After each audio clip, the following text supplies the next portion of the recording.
అందరికీ నమస్కారం అండి. ఈరోజు మన విజయనగరం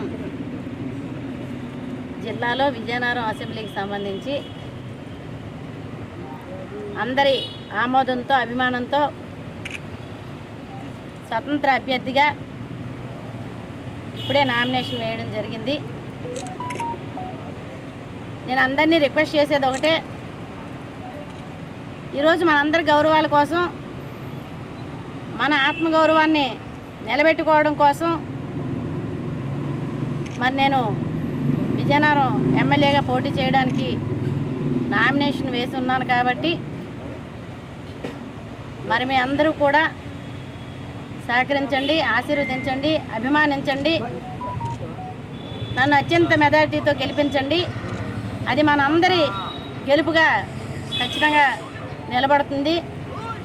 ఈరోజు నేను నామినేషన్ వేయడం అయితే నా స్వార్థం కోసమని ఎంత మాత్రం కాదు, మనందరి తాలూకు ఉనికి నిలబడాలి.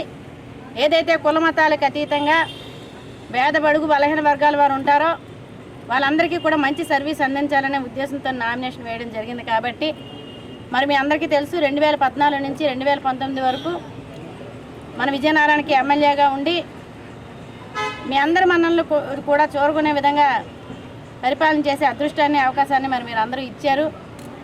దాన్ని నిలబెట్టుకునే విధంగా, మళ్ళీ మీ అందరికీ సర్వీస్ చేసే విధంగా విజయనగరం అన్ని విషయాల్లో, అన్ని రంగాల్లో కూడా పూర్తిగా అభివృద్ధి చెందే విధంగా తప్పనిసరిగా మీ అందరితో పాటు ఉంటూ మీతో నేను, నాతో మీరు అనే విధంగా పరిపాలన సాగిస్తాను. కాబట్టి మరి మీరు అందరూ కూడా ఆశీర్వదించండి అని చెప్పి నేను ప్రతి ఒక్కరిని కూడా పేరు పేరున హృదయపూర్వకంగా మరి రిక్వెస్ట్ చేస్తూ,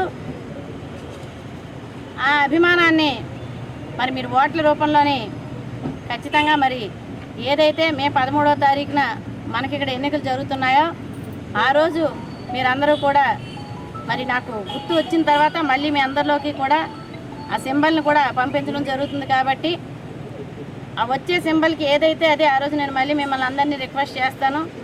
మరి మీరందరూ కూడా మరి ఓట్లు చాలా గట్టిగా, ఎక్కువగా ఇక్కడ మంచి మెజారిటీ వచ్చే విధంగా వేయాలని అందరినీ కూడా మరీ ప్రార్థిస్తూ అందరికీ ధన్యవాదాలండి.